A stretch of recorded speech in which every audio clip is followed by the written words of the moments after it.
अस्सलामुअलैकुम, this is me Fiza Riyaz. Programme face to face में आपको खुशामदीद कहते हैं। हम रोज़ाना की तरह जो सबसे ज़्यादा हाईलाइटेड इशू होता है उस पर बात करते हैं और इस वक्त पूरी दुनिया की नज़रें इंक्लूडिंग पाकिस्तान, अगर कोई सबसे ज़्यादा जानना चाहता है कि ईरान इस वक्त क्या तैयारियां कर रहा है, जो पूरी दुनिया के अंदर एक प्रोपेगेंडा है। आप BBC उठा लें, आप रॉयटर्स उठा लें, आप CNN उठा लें, हर तरफ इस टाइम पर अगर कोई ख़बर है, हाईलाइटेड है, जो ब्रेकिंग न्यूज़ है वो ये है कि अमेरिका की आगे हिकमत अमली क्या होगी और ईरान की इस वक्त क्या तैयारियां की जा रही हैं। क्या वाकई में ईरान और अमेरिका के दरमियान कोई जंग होगी? मैं रॉयटर्स की खबर देख रही थी जिसमें लिखा गया था कि अमेरिका ने जो वक्त दिया है उसके लिए सबसे पहले तो वो ईरान कहां कहां अटैक कर सकता है वो अपने उन लूप होल्स को कवर कर रहा है। दूसरा, और जो अमेरिका तैयारियां कर रहा है उन तैयारियों में एक चीज़ को वाजे, जो जिस चीज़ को हाईलाइट किया गया है कि वो ईरान के न्यूक्लियर प्रोग्राम को तो कह रहा है कि उसको अटैक करेंगे, लेकिन उसके साथ साथ अगर अमेरिका ने अटैक किया तो वो जो बंकर्स बना रहा है ईरान ज़ेरे ज़मीन अपने शहरियों को रखने के लिए, उनको भी टारगेट कर सकता है, उनकी सिक्योरिटी तनसीबात को भी अटैक कर सकता है और उनके जो हुकूमती इदारे हैं उनको भी अटैक कर सकता है। ये अमेरिका की पॉलिसी जो है वो बनाई जा रही है। दूसरी तरफ ईरान कह रहा है कि कोई कॉम्प्रोमाइज़ नहीं होगा, न्यूक्लियर प्रोग्राम पर तो किसी किस्म का सवाल नहीं है, उनके मिसाइल टेक्नोलॉजी पर किसी किस्म का कोई सवाल नहीं है। मुज़ाकरात होंगे तो बराबरी की सतह पर होंगे, वरना कोई मुज़ाकरात नहीं होंगे। ये अरब TV को जो इंटरव्यू दिया है ईरानी सुप्रीम लीडर आयतुल्लाह खामनाई के जो सीनियर मुशीर हैं अली शमखानी, उनका ये बयान है जो मैंने कोट किया है। यही से हम प्रोग्राम का आगाज़ करेंगे। शहजाद हुसैन भट्ट साहब जो कि इस प्रोग्राम की आन बान शान है, रौनक है इस प्रोग्राम में, हमारे साथ होंगे और इसके साथ हमारे जो बाकी गेस्ट हैं मैं उनके इंट्रोडक्शन की तरफ चलती हूँ। Air vice marshal retired Sajid Habib साहब ने हमें प्रोग्राम में ज्वाइन किया है। इसके अलावा डॉक्टर जमील अहमद खान साहब हैं, साबिक सफ़ीर हैं। आप दोनों को प्रोग्राम में वेलकम कहते हैं। मैं डॉक्टर साहब आपसे ही प्रोग्राम का आगाज़ करती हूँ।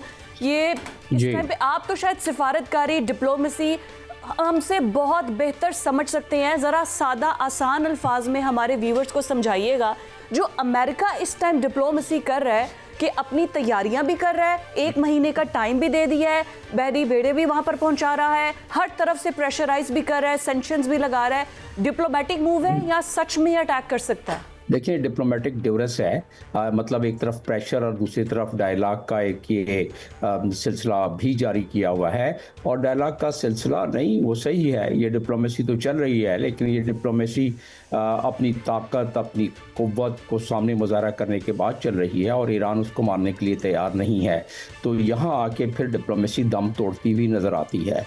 उफ़क़ पर काली घटाएं मज़ीद सयाह होती जा रही हैं और ये महसूस होता है। चंद इशारे में देता चलूँ जो इस वक्त डिप्लोमेसी दम तोड़ती नज़र आ रही है वो क्यों। ये डिप्लोमेसी का एक इशारा दिया है डोनाल्ड ट्रंप ने कल, जब वो जा रहे थे अपने जहाज़ पर, एयरफोर्स 1 पर, और कहते हैं कि जी हम अगर शायद डील के तक पहुंच जाएं, लेकिन ये मुश्किल नज़र आता है ये। और कहा कि जी डिप्लोमेसी शायद सक्सीड न कर सके, ये उनका बयान है डोनाल्ड ट्रंप का। और फिर इससे तो अंदाज़ा ये होता है कि ये लैडर, एक्सकलेशन लैडर जो है वो बढ़ता जा रहा है, मतलब रिस्क बढ़ता जा रहा है इस मामले में स्ट्राइक का। और US मिलिट्री जिस तरह स्टैंड बाई है, आपने अपने बयानिए में भी बताया है कि वो जिस तरह की खबरें आ रही हैं कि वो हफ्ते 10 दिन की पूरी इस तरह तैयारी करके बैठे हुए ताबड़तोड़ किस्म के हमलों की, कि जो आपने अपने बयानिए में बताया कि वो ज़ेर ज़मीन बंकर के साथ साथ जो उनके अस्करी जितनी भी इंस्टॉलेशन हैं, हसास इंस्टॉलेशन, जिसमें कि मिसाइल्स साइट्स हैं, जिसमें कि मुख्तलिफ जगहों पर जहाँ मिसाइल्स का इन्होंने सिलसिला रखा हुआ है अपना बनाने का, वो है। उसके अलावा न्यूक्लियर जो 400 किलोग्राम जो इनरिच जो मानता है ईरान के 60% तक इनरिच कर लिया है, वो भी बहुत नेतन्याहू की आंखों में खटक रहा है। और इसी वजह से नेतन्याहू ने क्या किया, चंद लम्हों में मैं बताता हूँ। अभी जो व्हाइट हाउस में 11 फरवरी को अपने शेड्यूल से पहले 1 घंटे की मीटिंग को 3 घंटे तक ले जाके उन्होंने छोड़ा व्हाइट हाउस में, और व्हाइट हाउस के बैक डोर से दाखिल हुए। ये भी नहीं कि सामने वेस्टर्न साइड से दाखिल हुए, सदर्न साइड बैक डोर से दाखिल हुए, क्योंकि वो अवॉइड करना चाहते थे कि कोई जो क्योंकि फ्रंट डोर पर होती हैं मीडिया के अफराद। तो बहरहाल जो भी उसके वालात थे, लेकिन अभी क्या मतलब है इसका? बिल्कुल ठीक है, आपकी बात बिल्कुल ठीक है, and that is a very valid point. हमने इसी वजह से कि हमें थोड़ा उनकी इंटरनल जो डिप्लोमेसी चल रही है उसकी तो समझ आए। बट साजिद साहब, आप शायद हमें स्ट्रेंथन को ज़्यादा ब्रीफली अच्छे से एक्सप्लेन कर सकेंगे। अभी जो अमेरिका ने अब्राहम लिंकन के बाद जेराल्ड फोर्ड, मतलब पूरा जो अमेरिकन पावर का जिसे कहना चाहिए टॉप नॉच की जो चीज़ें हैं वो लेकर आ रहा है बहेरा अरब के अंदर, तो आपको क्या लग रहा है कि मतलब पूरी स्ट्रेंथ के साथ अगर आ रहा है तो सिर्फ ये डिप्लोमेसी तक बात नहीं है, पूरे हमले की तैयारियों के साथ आ रहा है, और दूसरी जानिब ईरान का जो रिटेलिएशन होगा वो कितना स्ट्रांग होगा? अस्सलाम वालेकुम। मेरे ख्याल में ये क्वेश्चन का ही एक और स्टेप है कि वो पहले यूएस जॉर्ज वाशिंगटन है, उसके ऊपर भी 70-75 जहाज़ हैं, हर तरह का इक्विपमेंट है, उसके ऊपर हेलीकॉप्टर्स भी हैं, उसके ऊपर सरफेस वेयर मिसाइल्स भी हैं, बैलिस्टिक्स भी हैं, और उसके बाद अब ये जेराल्ड फोर्ड को लेके जा रहे हैं। ये भी बड़ा it's a huge carrier group जो इनका यूएसएस जेराल्ड फोर्ड है, इसके ऊपर भी तकरीबन जहाज़ वही हैं, उस पर स्टेल्थ हैं, उस पर F-18s हैं जो उनके नेवल कैरियर वर्जन है, और इसका अपना डिफेंस बड़ा स्ट्रांग है। इसमें इसको वो कहते हैं कि काइंड ऑफ जैसे आयरन डोम उसने बनाया था, लेकिन हमने देखा कि हर आयरन डोम में कुछ ना कुछ तो इंट्रूजन हो जाती है। मेरी ज़ाती राय है कि ये क्वेश्चन है जो अभी शहजाद साहब ने कहा कि बड़ी इनकी लॉन्ग मीटिंग हुई है, तो जहाँ तक खबरें हैं हम तो उनको जो अपेरेंट न्यूज़ से मिलती है उसी को हम एनालाइज कर सकते हैं, वी आर नॉट इनसाइडर्स। उसमें जो सबसे बड़ी वरी नेतन्याहू की है वो इनका बैलिस्टिक मिसाइल जो है ईरान के, उसकी बात है, और आई थिंक कि वो उसको न्यूट्रलाइज करना चाहते हैं, जो कि मेरे नज़दीक ईरान का अकलौता डिफेंस है स्टेल्थ के अगेंस्ट और इनकी कैरियर्स के, और या जो उनकी पॉलिसी है कि अमेरिका मेनलैंड को तो वो स्ट्राइक नहीं कर सकते, शायद कैरियर ग्रुप्स को भी स्ट्राइक करना बहुत मुश्किल होगा, लेकिन किसको स्ट्राइक करेंगे? जो अमेरिकी अड्डे हैं रीजन में, और सबसे बड़ा जो उनका है पॉइंट है वो इजराइल है। और हमने देखा कि सिक्योर करने के लिए शायद 1 महीने का टाइम लिया है। आई मीन जिस तरह का है कि हम डायलॉग एग्जैक्टली ऐसे ही है। तो आई थिंक इनके जो अगर अमेरिकन ने अटैक किया तो उनके टारगेट मेरे नज़दीक न्यूक्लियर से ज़्यादा जो टारगेट वो करेंगे वो इनके मिसाइल बैटरीज को जहां जहां वो है और उनसे एसोसिएटेड जो एयर डिफेंस सिस्टम्स हैं उनको करेंगे। देखिए, आपने किसी को हिट करने के लिए पहले उसके डिफेंसेस को नकारा करना होता है, सप्रेशन ऑफ द डिफेंसेस। तो ये तो एक मिलिट्री पॉइंट ऑफ व्यू से इनका होगा।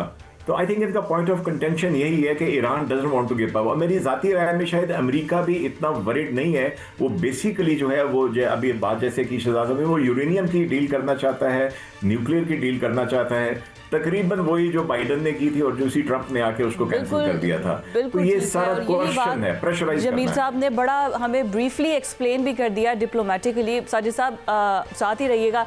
बट साहब, आपसे जो मेरा क्वेश्चन है वो ये है कि ये अमेरिका ने इतनी तैयारियां कर ली हैं, अब एक तरफ वो कह रहा है कि डायलॉग भी होगा, 1 महीने का वक्त भी दे दिया है, उस टाइम पे वो अपने आप को सिक्योर कर रहा है कि ईरान ने अगर अटैक किया तो हम अपनी ये जगह जो है वो बचा लेंगे। क्या ईरान सरप्राइज कर सकता है पूरी दुनिया को, जैसे हमने कर दिया था मई में पूरी दुनिया को? आपको लगता है ईरान का रिएक्शन क्या होगा? दुरुस्त कह रही हैं फिजा। बात यह है, पहले आपको 3 पॉइंट गौर करने होंगे। पहला पॉइंट आप जरा गौर करें, ट्रंप कह रहा है कि ये कार्रवाइयां अगर जंग होती है, मुज़ाकरात नाकाम होते हैं तो कई हफ्तों तक जारी रह सकती है जंग। दूसरी साइड पर अगर ईरान को आप देखें, पासदारान इनकलाब को देखें, तो वो तो वाज़ेह तौर पर कह रहे हैं कि जनाब फौजी अड्डे मशरक़ वस्ता में हैं, असी मारेंगे और क्लियर कट हम उन निशाना लेके मारेंगे, वो तो सामने वाज़ेह करेंगे। लेकिन रॉयटर को मैं पढ़ रहा था, रॉयटर ये कह रहा है कि ये जंग जो है, ये कार्रवाई अगर होती हैं तो कई हफ्तों तक ये जारी रह सकती है। अब इन 3 बातों को लेकर अगर आप आगे चलें तो ज़रा गौर करें कि ट्रंप क्या कर रहा है। भाई सारी दुनिया का असला आ गया, शिप आ गए, हर चीज़ आके खड़ी हो गई। ट्रैगर दबाने में ट्रंप क्यों हिचकिचाहट का मुजाहरा कर रहा है, मुझे अभी तक ये समझ नहीं आ रही। उसके हाथ में है, वो जब चाहे वो उसको ऑन कर सकता है, लेकिन सवाल ये है कि ईरान पर दबाव बढ़ा रहा है, मुसलसल दबाव जो है वो ईरान पर बढ़ता जा रहा है, और वो ये चाह रहा है कि अगर कोई हालात ऐसे आते हैं, मुलाकातें सारी ख़त्म होती हैं, असल में ईरान को खोलना है कि ईरान के पास क्या क्या खुफिया ताकतें छुपी हुई हैं, उनके बंकर्स कहाँ हैं, उनकी जौहरी ताकत कहाँ है, न्यूक्लियर कहाँ है, क्या क्या है। अब देखें ना, अगर आबनाए हरमज़ बंद करता है ईरान, तो फिर उसका जो सबसे कीमती हथियार है, ये पॉजिटिव के साथ नेगेटिव भी जाएगा ना, कि ये बंद तो कर लेगा, दुनिया का तेल आसमान की बुलंदियों पर चला जाएगा, लेकिन वो चीज़ें खुल जाएंगी जो अमेरिका खोलना चाहता है। और आखिरी 2 लाइनें मैं आपको ये कहूँगा फिजा, बात सिर्फ ये है कि एक अमेरिकी अहलकार ने भी वाज़ह तौर पर यह कहा है कि दोनों तरफ से हमलों का खदशा जो मौजूद है ये लंबे अरसे तक चलने वाली बात है, जो किसी का कबूल नहीं। लेकिन इसराइल का नेतन्याहू ये कह रहा है कि अगर मुआहदा करेंगे, अच्छा वो अपनी जिद में अड़ा हुआ है, वो अपनी बांसुरी जो है ना मुदी वाली, वो लहदा बजाता रहता है, उसका इस बात से तल्लक नहीं होता कि ये ईरान क्या कर रहा है और अमेरिका कर रहा है। वो कहता है जब भी मुआहदा होगा तो जनाब मेरे बारे में सोचें कि अगर आप दोनों की लड़ाई हो गई तो दो बैल लड़ेंगे तो कहीं हिरन ना मर जाए। वैसे हिरन की तौहीन है, उसको मैं इसराइल को, हिरन गुस्सा करेगा मेरा ख्याल इस बात का। लेकिन आखिरी लाइन ये है फिजा, मैं ये समझता हूँ कि अगर ईरान को पर हमला हुआ, जो उसके पास मिसाइल है और जो चीज़ें दबी हुई है, ये ईरान को आप निस्तो नबूद आराम से कर लेंगे, ये जुए शेर लाने के मुतरादिफ है। बिल्कुल ठीक हो गया। साची साहब जो इतना मुस्कुरा रहे थे ना, मैं अभी आप दोनों का भी मैच करवाती हूँ, लेकिन जमील साहब से पहले मेरा एक क्वेश्चन है। अमेरिका तो कर रहा है सर सिफारतकारी, और इजराइल उसके साथ है, लॉबिंग उसके साथ है, सब कुछ हो रहा है। क्या ईरान की जानिब से भी कोई लॉबिंग की जा रही है चाइना को, रशिया को, या बाकी वो तमाम ममालिक जो कि इस टाइम अगेंस्ट है, इंक्लूडिंग द यूरोपियन यूनियन जो कि अभी जैसे फ्रांस है वो बिल्कुल डोनाल्ड ट्रंप के अगेंस्ट है, तो क्या उनके साथ ईरान के भी कोई लॉबिंग चल रही है? देखिए, जहाँ तक यूरोप का ताल्लुक है, JCPOA को आप देख लें, जब उसकी उधर से अमेरिका वॉकआउट कर गया 1918 में, उसके बाद जो उसमें P5 कंट्रीज़ बाकी जो थे, P5+1 यानी जर्मनी समेत, तो उसमें उन्होंने कोई ज़्यादा शोर शराबा उस पर नहीं किया, एक दो स्टेटमेंट्स दी। इसी तरह फ्रांस ने कुछ इस दफ़ा स्टेटमेंट्स दी हैं, लेकिन कहीं वो इशारा नहीं मिला है कि फ्रांस आके ईरान के साथ खड़ा होगा। वो एक मॉरली एक दो चीज़ें उसने, क्योंकि अगर ग्रीनलैंड का मसला ना होता तो ये वेस्टर्न कंट्रीज़ तो इस फेवर में इनके बयानात के मुताबिक अगर तजिया किया जाए तो उन्हें कोई एतराज़ नहीं है कि ईरान के न्यूक्लियर मामलात में जितना उसको नुकसान पहुँचाया जा सके। इधर दो तीन चीज़ों को मैं जल्दी से एग्जामिन करना चाहता हूँ, क्योंकि नेतन्याहू की ये वाइट हाउस में 11 तारीख को मीटिंग जो कबल वक्त हुई, 18 की मीटिंग शेड्यूल थी, और वो क्यों थी कि 18 तारीख को नेतन्याहू ने वहाँ पहुँचना था, 19 को उन्होंने बोर्ड ऑफ पीस की इनॉग्रल मीटिंग में भी शामिल होना था। अब खूबसूरत बात देखें, आप खतरनाक बात देखें कि वो अब 18 तारीख को नहीं पहुंचेंगे, मीटिंग करके रवानगी नेतन्याहू की। और जो खबरें आ रही हैं इजराइल से भी, वो ये है कि वो अब ये जो थिएटर चलने वाला है आगे जाके, जिसकी तैयारी पूरी है, उसकी तैयारी के लिए अपनी कैबिनेट और बाकी लोग जो उनके साथ जाके जुड़ेंगे। तो अभी उन्होंने क्या कहा, जो कि डोनाल्ड ट्रंप ने कंफर्म किया, बाकी बातें तो सामने नहीं आई हैं। एक जो चीज़ डोनाल्ड ट्रंप चलते चलते बात कर गए प्रेस के सामने, वो कहते हैं कि हाँ नेतन्याहू मुझसे मिले, उन्होंने मुझसे रिक्वेस्ट की कि ये नेगोशिएशन ख़त्म कर दें। ये बात दुरुस्त है कि नेगोशिएशन ईरान से, और दूसरा कंफर्म उन्होंने ये किया, और उसमें ये उन्होंने कहा कि जो ये इस वक्त मीटिंग हुई है उसमें अब नेतन्याहू जो हैं वो उससे पहले विटकॉफ से मिले हैं, जेरार्ड कुशनर से मस्कत की मीटिंग के बारे में डीब्रीफिंग ली है। अब इस वक्त जो तजिया आ रहा है और जो अंदाज़ा मेरा भी हो रहा है कि एक और राउंड शायद मस्कत की मीटिंग का हो या वो न भी हो, तो 19 तारीख की बोर्ड ऑफ पीस की मीटिंग के बाद ये खतरात बिल्कुल सामने आ जाएंगे, और फिर बड़ा खतरा है कि रीजन में। वैसे तो ओमान मीटिंग का भी कोई हल तो निकला नहीं है, अब अगर दोबारा भी वहाँ पर हो जाते हैं, बिल्कुल ठीक है। साजिद साहब क्विकली ये बताइएगा कि जैसे BBC रिपोर्ट कर रहा है कि 2 हफ्तों की जो है ना, ईरान के पास इतनी ताकत है कि वो 2 हफ्तों के अंदर जंग का फैसला हो जाएगा। क्या ईरान के पास हकीकी तौर पर इतना ही वेपन है, इतना ही इक्विपमेंट है कि वो इस लड़ाई को 2 हफ्तों से ज़्यादा लेकर चल नहीं सकता? इनसाइड रिपोर्ट्स क्या कह रही हैं? या अमेरिका के लिए भी उसको टैकल करना 2 हफ्तों से ज़्यादा मुश्किल हो जाएगा? देखिए, पहली तो मैं वो जो आप हंसने की बात कर रही, तो मैं तो वो जो जानवर का उन्होंने हिरन का, तो कुछ और जानवर जिन में आए थे इसलिए मैं हंसा था, और कोई बात नहीं थी। तो उनका पॉइंट ऑफ व्यू बिल्कुल ठीक था। जहाँ तक ईरान की और उसकी बात है, जो देखिए उनका बेसिक जो डिफेंस है ईरान के पास, वो उसका सरफेस टू एयर मिसाइल्स हैं, उसके बैलिस्टिक मिसाइल्स हैं, ऑफेंसिव बैलिस्टिक मिसाइल और सरफेस टू एयर। और अभी आपने न्यूज़ देखी होगी कि चाइना का बड़ा ही पोटेंट जो रडार सिस्टम है 8BYLC, वो भी इसको मिल गया है और उन्होंने उसको इंटीग्रेट कर लिया है। उसकी खूबी ये है कि वो स्टेल्थ वाले जहाज़ों को भी, इट्स 3D रडार, स्टेल्थ वाले जहाज़ों को भी वो रिकग्नाइज कर लेता है और उनको टारगेट करता है, और मल्टीपल टारगेट जो है वो कर सकता है। और उसके साथ इनकी एक रेंज है पूरी, जो उनका असल आर्सेनल है, जिसके ऊपर इसको नेतन्याहू को बहुत ज्यादा तकलीफ है, वो तो उसका जो मिसाइल सिस्टम है वो है। तो मेरे ख्याल में पहले तो मेरी राय में शायद उसकी नौबत नहीं आएगी, क्योंकि अरबों को खतरा है, इजराइल को खतरा है और ये सारा प्रेशराइज है। लेकिन अगर हुई तो मेरे ख्याल में बिकॉज ऑफ इन सिस्टम की वजह से ईरान कम से कम मेरे ख्याल में एक अच्छा रिस्पॉन्स देगा। It may not be on the carriers, लेकिन बाकी टारगेट्स के ऊपर, और वो डिप्लोमेटिक प्रेशर भी डेफिनेटली ट्रंप के ऊपर होगा। बिकॉज देखिए कहीं ना कहीं ट्रंप का बीच में जुमला ये भी आता है कि नेगोशिएशन अच्छी चल रही है, ईरान की तरफ से पॉजिटिव भी मुझे बातें सुनने अपने को आप को मिली पीस हैं। ये दोनों तरफ से नॉमिनेट करवाना है तो उसके लिए उसको कहीं ना कहीं थोड़ी बातें करनी पड़ेंगी ना। बिल्कुल ठीक है, बहुत शुक्रिया मेरे दोनों गेस्ट का, और बड़ी हमने जो गुफ्तगू की है। अब लेट्स सी कि आगे क्या होता है, अभी तो हम खुद इंतजार कर रहे हैं। लेकिन क्रिकेट, इस तरफ तो आलमी जंग लगी है, एक तरफ क्रिकेट में भी आलमी जंग लगी है। इस पर हम बात करते हैं इस ब्रेक के बाद।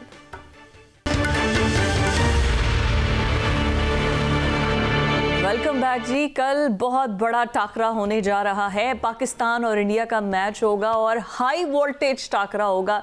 शायद सनसनीखेज मुकाबले और दुनिया में सबसे ज़्यादा देखे जाने वाला मैच भी यही होगा। तैयारियां हमारी पूरी ज़ोरों शोर से हैं, लेकिन कमाल बात यह है कि जे शाह जी ख्वाहिश कर रहे हैं कि मोहसिन नकवी के साथ बैठकर मैच देखे, एक चाय का कप हो जाए मोहसिन नकवी के साथ। वो चाय का कप क्यों, बट साहब ऐसे ही है। और कल जो आपने खबर दी थी वो मुझे लगता है कि वो बड़ी खबर थी कि पूरे के पूरे 5 क्रिकेट बोर्ड आकर बैठ रहे हैं, साथ में चाय भी चलेगी और कुछ कोई बारबेक्यू, कोई हाई टी का भी इंतजाम है, या चाय के कप से ही काम चलाना है? दुरुस्त फरमा रही हैं फिजा आप। हमारे साथ राजपूत बहुत बड़ा आदमी है, स्पोर्ट्स को बहुत समझते हैं। असल खबर तो उनसे लेंगे, लेकिन जो असल तजिया उनसे लूंगा। लेकिन जो खबर आपने फरमाई है वो मैं आपको बताता हूं कि जो बोर्ड वाली बात हमने कल की थी वो तो अल्हम्दुलिल्लाह ठीक है, आज भी सच साबित हो रही है। और जे शाह वाली जो आप फरमा रही हैं वो भी हमने यही बात कही थी कि ये आपस में over a cup of T. असल में कहानी क्या है? कहानी ये है कि कल T20 वर्ल्ड का बहुत बड़ा दिन, पाकिस्तानी शेरों का भारतीय टाइगर के साथ है मुकाबला। अच्छा, उस मुकाबले में सबको यह महसूस हो रहा है कि एक दूसरे की कोई आंख ना खराब हो जाए, क्योंकि आजकल मुल्क में आंखें बहुत खराब हो रही है। एक दूसरे पर झपटना पड़े, झपटना, पलटना, पलट कर झपटना। ओए हाथ मिलान लगे, लड़ाई ना हो जाए किधरे। वो तो हाथ मिलाते ही नहीं है। यही तो सवाल है, इसीलिए तो सारे बोर्ड बैठ रहे हैं। और जो आप चाय की प्याली की बात कर रही हैं कि वो क्यों पीना चाहता है, वो इसलिए पीना चाहता है कि कोई निगोशिएशन ऐसी हो जाए। देखें, आपके कप्तान सलमान अली आगा ने तो सीधा वाज़े तौर पर आपको कह दिया है ना कि भारत अगर हाथ मिलाना चाहता है, it's up to them. Decide Bharat ने करना है ना, मैंने तो नहीं करना। अगर वो चाहता है तो मैं मिलाने को तैयार हूं। अब ये अच्छे बच्चों की तरह, अल्हम्दुलिल्लाह पाकिस्तानी टीम तो अच्छा हमेशा ही इसी तरह करती है। हम रूल्स एंड रेगुलेशन के मुताबिक होते हैं। फसादी कौन है, फसाद पांदा कौन है?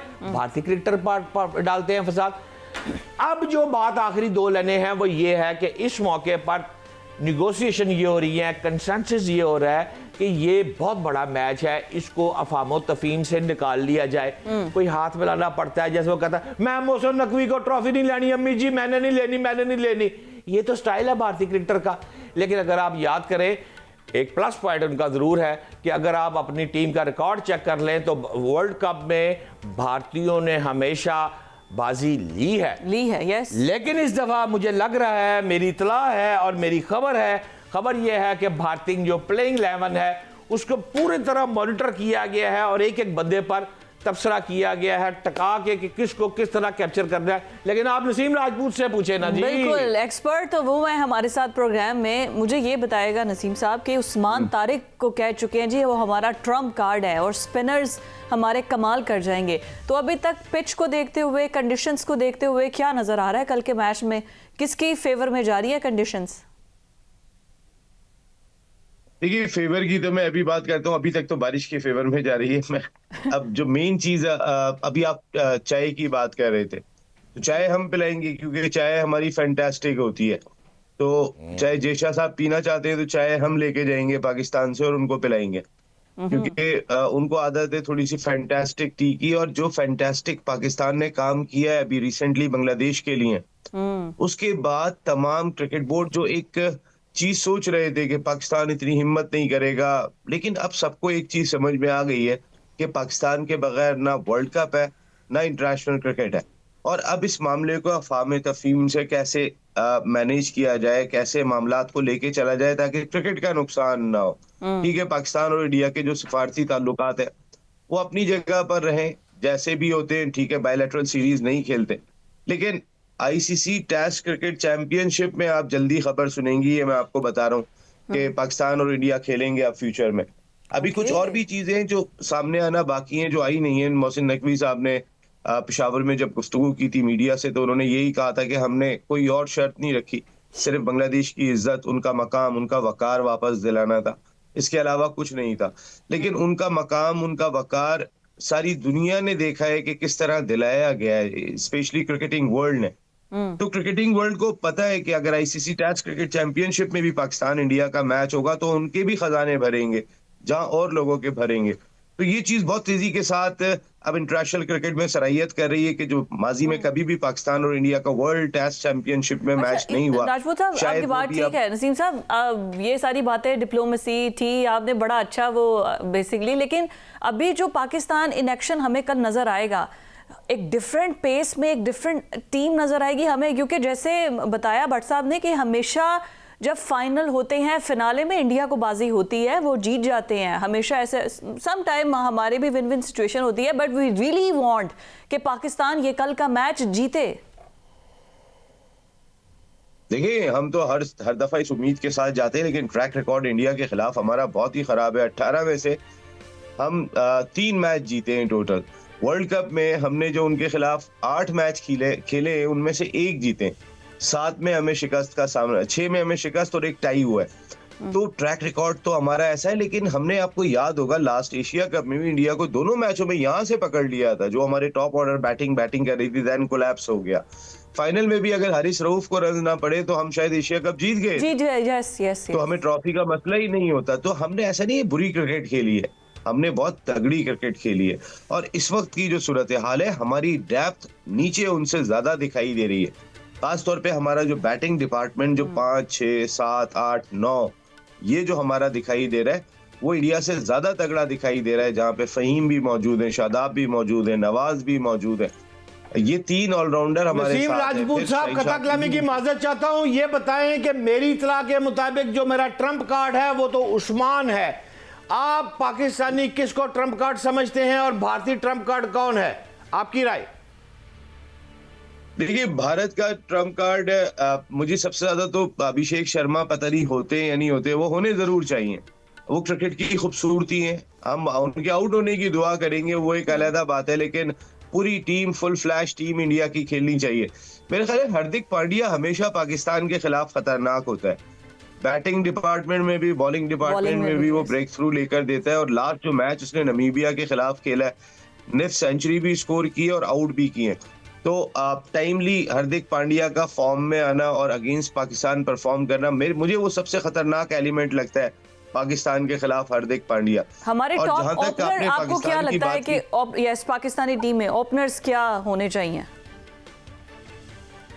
देखिए, साहबजादा फरहान तो परफॉर्म कर चुके हैं, एशिया कप में भी किया। आई होप सो कि साइम अयूब भी परफॉर्म करें, और साइम अयूब की परफॉर्मेंस बहुत ही अहम होगी कि वो इस इंडिया के खिलाफ जब कोई खिलाड़ी बड़ा परफॉर्म करता है तो वो ज्यादा बड़ा खिलाड़ी बन जाता है, जो साइम ने अब तक किया नहीं। 12-12.5 करोड़ के बिके हैं वो हैदराबाद ह्यूस्टन के लिए।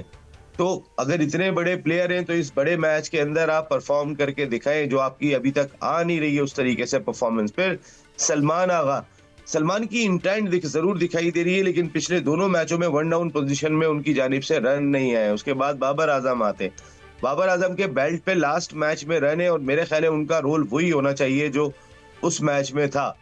फिर आप आगे बढ़ते हैं तो फिर आपकी बैटिंग चलती चली जाती है, उस्मान, देन फिर ऑलराउंडर्स आपके आ जाते। तो मेरा ख्याल है पाकिस्तान की टीम बेहतर है। हमारे ओपनर यही होंगे, साहबजादा फरहान ने बड़ी हिट की है बुमराह के खिलाफ भी, उनके दोनों मैचेस में रन थे बुमराह के खिलाफ।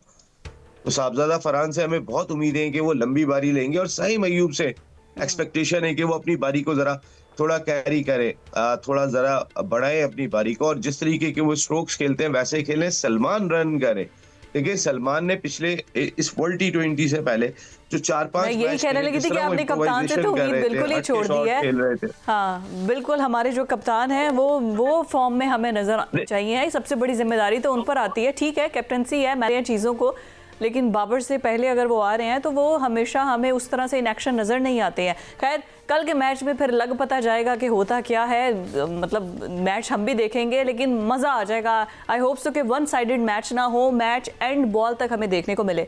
इमरान खान की आंख, क्या मसला है उनको, और जो गलत खबरें चल रही हैं उनके हवाले से, जो पूरी प्रोपेगेंडा मुहिम चल रही है, हम डिटेल में डिस्कस करते हैं आफ्टर दिस ब्रेक। ब्रेक के बाद आपको खुशामदीद कहते हैं और बात करेंगे इमरान खान की सेहत के हवाले से। बानी पीटीआई की सेहत पर बहुत ज़्यादा सियासत भी हो रही है, उनकी पार्टी भी कर रही है, हुकूमती मौक़िफ़ है वो सामने आया है।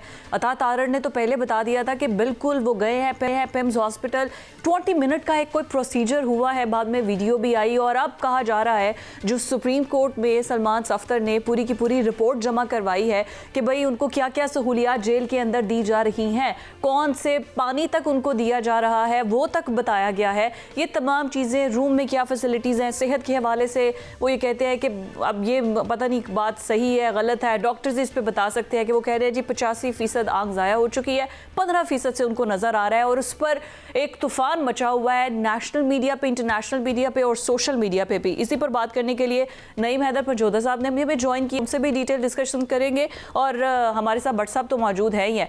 भट्ट साहब अगर आप इजाज़त दें तो मैं पंजोदा साहब से आगाज़ करूँ ना कि भाई क्या हो रहा है पीटीआई के अंदर, क्या हालात वाक़यात हैं उनकी सेहत को लेके, लोग तो बहुत परेशान हैं। अंदर पार्टी के अंदर से क्या अभी तक कोई मिलने मिलाने के लिए कोई इजाज़त, कोई कोशिशें, कोई वकला की रसाई हो जाए, डॉक्टर फैसल की नहीं होती तो? बहुत शुक्रिया, बड़ी नवाजिश, बड़ी मेहरबानी। देखें इस वक्त सबसे ज़्यादा ज़रूरी ये है कि खान साहब का प्रॉपर ट्रीटमेंट होना चाहिए। सुप्रीम कोर्ट ने इस पर मोहर सबत कर दी कि उनका प्रॉपर ट्रीटमेंट नहीं हुआ और उनका प्रॉपर इलाज होना चाहिए। आप देखें कि इनकी हालत के 85% खान साहब की आंख जा चुकी है और 15% बनाई जो है वो बाकी है।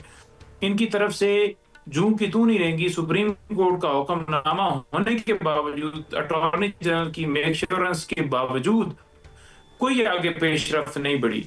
खान साहब के जाती डॉक्टर्स, उनके मॉलेज, उनकी निगरानी के अंदर जो रेटिना के स्पेशलिस्ट हैं, जब तक वो शिफा के अंदर उनका इलाज नहीं करेंगे तो पीटीआई अपने मौक़िफ़ से, ये जो धरने चल रहे हैं, ये जो रोड्स ब्लॉक हो रहे हैं, ये जो एहतजाज चल रहा है, ये जो पार्लियामेंट के अंदर या केपी हाउस के सामने या लॉजेस के अंदर या जिस जगह पर आप देख रहे हैं, इनसे पीछे नहीं हटेगी।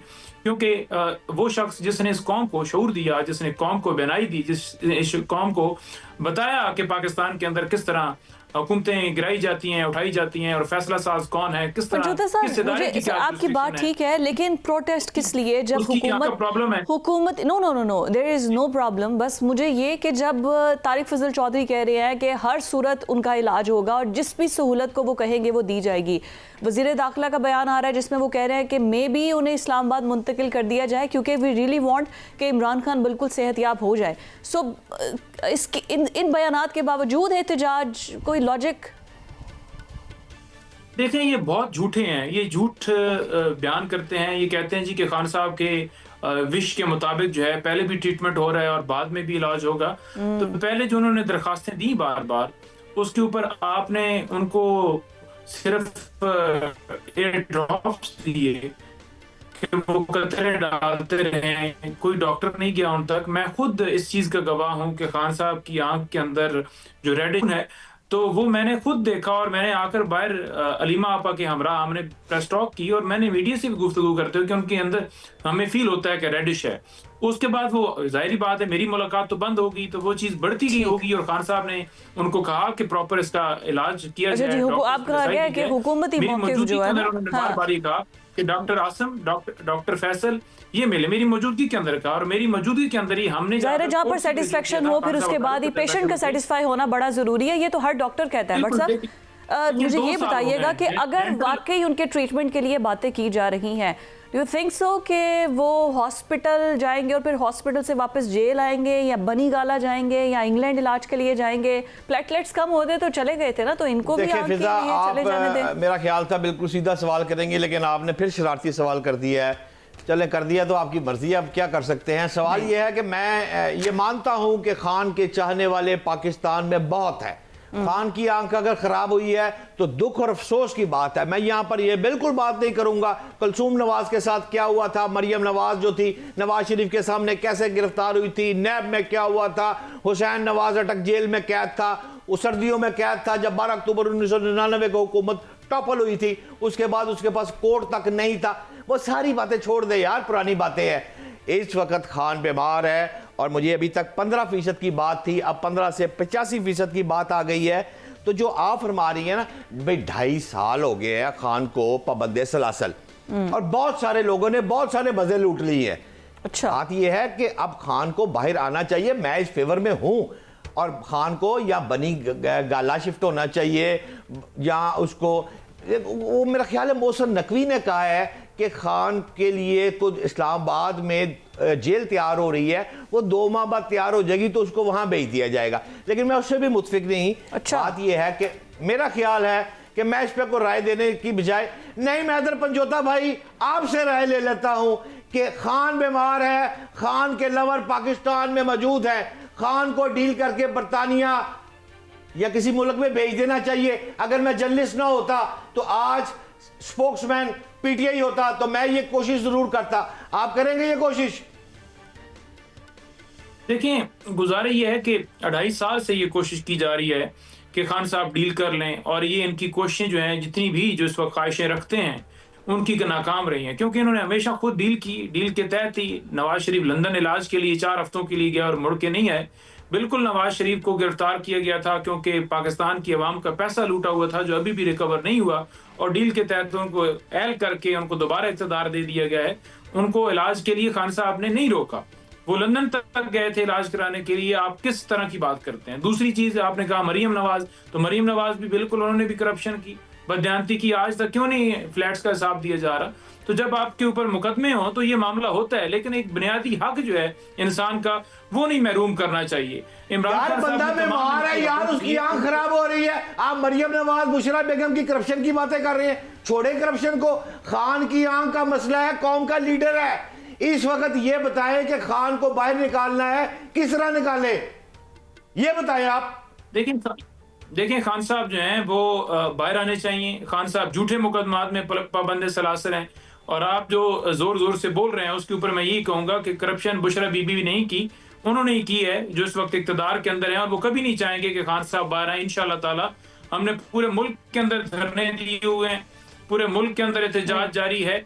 मजे किसी ने नहीं लूटे, लोगों ने बड़ी कुर्बानियां दी हैं, बड़ा फस्तायद की है। बड़ा आसान होता है बात करना, हक कोई बोलता है तो हक नहीं, हक पे बात हो रही है। हमने तभी तो आपको लाइन पर लिया कि आप बोल सकें और आप अपना मौक़िफ़ दे सकें। लेकिन जो तासुर अब बन रहा है कि अगर वो बाहर निकले तो डील से ही निकलेंगे, इस वजह से इतना प्रेशर बिल्ड किया जा रहा है। आप लोग भी एहतजाज इतना कर रहे हैं, एक कोई सेफ साइड जो है ना उनको दी जा रही है। अब इसका तासुर भी तो आपको ही ख़त्म करना पड़ेगा। देखिए, आप अगर इसके अंदर गुज़श्ता तमाम चीज़ों के अंदर देखें तो हमने बिल्कुल पुरअमन तरीके से अडयाला के बाहर, फिर सुप्रीम कोर्ट के सामने, फिर बार बार दरखास्तें लेकर गए, लेकिन आगे से पेशरफ्त नहीं हुई। जब पेशरफ्त नहीं हुई, जो कि तू नहीं रहेंगी, तो फिर ज़ाहिरी बात है वो मामला बढ़ता गया। अभी भी आप देख लें कि कल तक तो केपी हाउस और यहाँ पर ही ज्यादा फोकस था। एहतजाज का रास्ते तो नहीं बंद थे, 1-2 जगहों पर रास्ते लोगों वर्कर्स ने बंद किए, लेकिन जब आगे से रिस्पांस नहीं आएगा, जब खान साहब की आंख के ऊपर सिर्फ सियासत की जाएगी और कहा जाएगा, यही एक्सीलेंट पॉइंट। अल्पजोदा साहब, अगर डिलेइंग टैक्टिक्स में जाती है गवर्नमेंट, ही डिलेइंग टैक्टिक्स में जाती है, अंदर अलीमा खान क्या कह रही हैं? आपको क्या अहकामात हैं कि क्या किया जाए अगर गवर्नमेंट डिलेइंग टैक्टिक्स में जाती है, नहीं मानती? देखिए, अलीमा आपस से मेरी बात हुई है, थोड़ी देर पहले भी बात हुई है। वो खान साहब के बारे में फिक्रमंद हैं कि खान साहब का प्रॉपर ट्रीटमेंट होना चाहिए। फैमिली और उनके ज़ाती मालिक जो हैं उनकी निगरानी के अंदर जो रेटिना के स्पेशलिस्ट हैं, शिफा इंटरनेशनल हॉस्पिटल इस्लामाबाद, वहाँ से उनका इलाज प्रॉपर हो, और यही उन्होंने मुतालबा रखा है। ये मुतालबा पूरा कर दें तो फिर इनको कहना ही ना पड़े कि कोई डील वाली खबरें चल रही हैं। ये तो कुछ कर ही नहीं रहे ना, और फिर खुद ही खबरें चलवा रहे हैं कि शायद इनकी डील हो गया। आप कर देना काम, आप कर दें, काम कर दें और इस तरह कर दें। बट माय क्वेश्चन के आगे अगर नहीं होता तो फिर कोई ना कोई तो लाहे अमल पीटीआई ने बनाया होगा ना। क्या करना है, सिर्फ एहतजाज तक कहानी रखनी है या कुछ आगे भी उन्होंने कोई लाहे अमल रखा है? नाज़रीन, आज के प्रोग्राम से इतना ही। कल आपसे मुलाकात होती है। अल्लाह हाफ़िज़।